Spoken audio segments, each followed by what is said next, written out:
ప్రస్తుతానికి అయితే మిస్ అవ్వట్లేదు. ఎందుకంటే మా ఫ్యామిలీ మెంబర్స్ని, ఫ్రెండ్స్ని అండ్ అందరినీ చూడడం అండ్ బయట వరల్డ్కి వచ్చాం. బట్ డెఫినెట్లీ మిస్ అవుతా ఫర్దర్ డేస్లో, ఎందుకంటే అక్కడ చాలా హ్యాపీగా ఉండేది. దట్టు నాకు గేమ్స్ అంటే చాలా ఇష్టం. లెగడం, గేమ్స్ ఆడడం అండ్ మనుషులతో తక్కువ మందితో ఉన్న, అంటే బయట వరల్డ్లో ఏంటంటే మనం పరిగెట్టాలి, బట్ అక్కడ అలా లేదు. సో అది చాలా బాగా నచ్చింది. యా, బయట కన్నా బిగ్ బాస్ హౌస్ బాగా నచ్చింది, అదైతే 100%.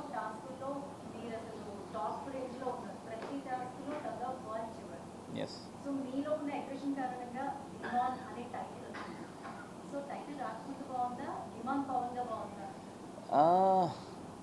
అంటే నేను డిమాన్ అని పెట్టుకున్నదే నేను ఇంకా బెటర్ పర్సన్ అవ్వాలని.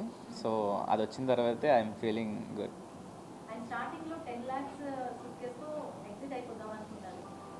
అంటే ఒక ఎస్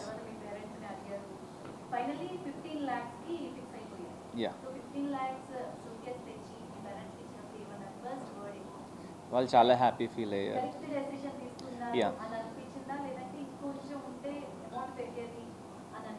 లేదు యాక్చువల్లీ నాకు షో ఫార్మాట్స్ అవి తెలీదు, నేను టీవీ అవి చాలా తక్కువ చూస్తామన్నమాట. సో అందుకే ఈవెన్ ఇమాన్యుల్ అన్న లాస్ట్లో టాప్ 5 కూర్చోబెట్టినప్పుడు అడిగినప్పుడు, ఈ గేమ్కి వచ్చిన వాళ్ళు అందరూ స్ట్రాటజీస్ ప్లే చేద్దాం, ఈ గేమ్లో ఎలా ఆడితే బెనిఫిట్ అవుద్దో అవన్నీ తెలుసుకున్న లోపే నేను టాప్ 5లో వచ్చి కూర్చున్నా అని చెప్పి. నాకు తెలియదు యాక్చువల్లీ, నేను అందుకే 7.5 దగ్గరే, అంటే ఇంకా పెంచుతారో లేదో, ఇది లాస్ట్ అమౌంట్ ఏమో అని నేను మా పేరెంట్స్ని అడుగుతా అన్నా. అదే షో ఫార్మేట్ టెక్నిక్స్ అన్నీ తెలుసుంటే వెయిట్ చేసేవాడిని. But I'm happy. అంటే వాళ్ళు పెంచేవారో లేదో తెలీదు, బట్ స్టిల్ లక్కీ నేనే. 100%. అంటే ఎవ్రీ వీక్ మనకి నాగ్ సార్ వచ్చేసి చెప్తారు కదా, అంటే ఎప్రిషియేషన్ కానీ లేకపోతే పాయింట్స్ కానీ. సో నేను వీక్ బై వీక్ స్టార్ట్ చేసిన, ఓకే మనం ఈ పొజిషన్లో ఉండొచ్చు అంటే అనిపిస్తుంది కదా. అట్ ది సేమ్ టైం నేను ఒక 7 వీక్స్ అంటే నేను కంటెండర్గా కూడా లేను. ఇప్పుడు మనం యాజ్ ఏ పర్సన్గా లేకపోతే టాస్క్ అయినా ఏదైనా ఆడినా మన పర్సనాలిటీ అన్నది బయటకు వస్తుంది.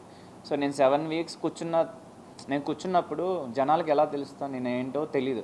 సో నా మైండ్లో అదే ఉంది, నేను 7 వీక్స్ కూర్చున్నా, ఆ 7 వీక్స్ బాగా ఆడిన వాళ్ళు ఖచ్చితంగా ప్రజలకు నచ్చుతారు. సో అందుకే నేను టాప్ 5లో ఉంటానని ఫిక్స్ అయ్యాను, కానీ టాప్ 1 అవుతానని అనుకోలేదు.